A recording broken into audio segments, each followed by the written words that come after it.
ಮರದ ಕೊಂಬೆಗಳ ಮಧ್ಯೆ ಬಟ್ಟಲಾಕಾರದ ಗೂಡನ್ನು ಕಟ್ಟಿ ತಿಳಿ ಗುಲಾಬಿ ಬಣ್ಣದ ಮೊಟ್ಟೆ ಇಟ್ಟು ಮರಿ ಮಾಡಿ ಆಹಾರ ಹುಡುಕಲು ಹೊರಗೆ ಹೋಗಿತ್ತು ಕಾಜಾಣ.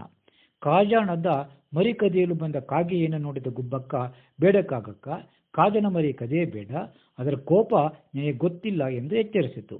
ಕಾಜಾಣದ ಧೈರ್ಯ, ಆಕ್ರಮಣಕಾರಿ ಗುಣ ಗುಬ್ಬಕ್ಕಳಿಗೆ ತಿಳಿದಿತ್ತು. ನೀನೊಂದು ಕಾಜಾಣದ ಬಾಳ ಬುಡುಕಿ, ನಾನು ಕಾಜಾಣಕ್ಕಿಂತ ಬಲಿಷ್ಠ, ನನ್ನ ಕೊಕ್ಕು ಬಂಡೆಯಷ್ಟು ಗಟ್ಟಿ, ನಿನ್ನ ಕಾಜಾಣ ನನ್ನನ್ನೇನೂ ಮಾಡಲಾಗುವುದಿಲ್ಲ ಎಂದಿತ್ತು ಕಾಗಕ್ಕ. ಸರಿ, ನಿನ್ನ ಹಣೆ ಬರ ಅನುಭವಿಸು ಎಂದಿತ್ತು ಗುಬ್ಬಕ್ಕ. ಸೈನ್ಯನ ಬಂದ ಕಾಗಕ್ಕ ಕಾಜಾಣದ ಮರಿಯನ್ನು ಕಚ್ಚಿಕೊಂಡು ತನ್ನ ಗೂಡಿನತ್ತ ಹಾರಿತು. ಹಿಂತಿರುಗಿ ಬಂದ ಕಾಜಾಣಕ್ಕೆ ಮರಿಯೊಂದು ಕಾಣಲಿಲ್ಲ. ತನ್ನ ಮರಿ ಕದಿಯುವಷ್ಟು ಧೈರ್ಯ ಯಾರಿಗಿದೆ ಎಂದು ಸಿಟ್ಟಿನಿಂದ ಸುತ್ತಲೂ ನೋಡಿತು.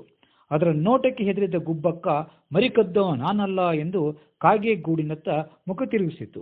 ಗೂಡಿನಲ್ಲಿದ್ದ ಕಾಗಕ್ಕ ಇನ್ನೇನು ಕಾಜಾಣದ ಮರಿಯನ್ನು ಕೊಕ್ಕಿನಿಂದ ಕುಕ್ಕಿ ತಿನ್ನಬೇಕು ಎಂದು ಕೊಕ್ಕನ್ನು ಮೇಲೆತ್ತಿತು. ಅದೇ ಸಮಯಕ್ಕೆ ಕಾಜಾಣ ಹೊರಗೆಯನ್ನು ಹಾರಿ ಕಾಗೆಯ ತಲೆಗೆ ಬಲವಾಗಿ ಕುಕ್ಕಿತು. ಕಣ್ಣು ಕತ್ತಲೆಗಟ್ಟು ತಲೆ ಧಿಮ್ಮೆಂದಿತು ಕಾಗಕ್ಕಳಿಗೆ. ಇದೇನಾಯಿತೆಂದು ಕಷ್ಟಪಟ್ಟು ಮುಖವನ್ನು ಮೇಲೆತ್ತಿ ನೋಡಿತು. ಕಾಜಾಣ ಸಿಟ್ಟಿನಿಂದ ಹಾರಿ ಕಾಗೆ ಒಂದು ಕಣ್ಣನ್ನು ಕುಕ್ಕಿತು. ಜೀವವೇ ಹೋದ ಹಾಗೆ ಆಯಿತು ಕಾಗೆಗೆ. ಇನ್ನು ಇಲ್ಲಿಯೇ ಇದ್ದರೆ ಜೀವವೇ ಹೋಗುವುದೆಂದುಕೊಂಡು ಕಷ್ಟಪಟ್ಟು ಶಕ್ತಿಯನ್ನೆಲ್ಲ ಒಗ್ಗೂಡಿಸಿ ಪಲಾಯನ ಮಾಡಿತು. ಒಂದು ಕಣ್ಣಿಗೆ ಪೆಟ್ಟು ತಿಂದ ಕಾಗೆ ಎಷ್ಟೇ ಔಷಧ ಮಾಡಿದರೂ ಸರಿಯಾಗಲೇ ಇಲ್ಲ. ಆವತ್ತಿನಿಂದ ಅದು ಒಕ್ಕಣ್ಣ ಕಾಗೆ ಆಗಿ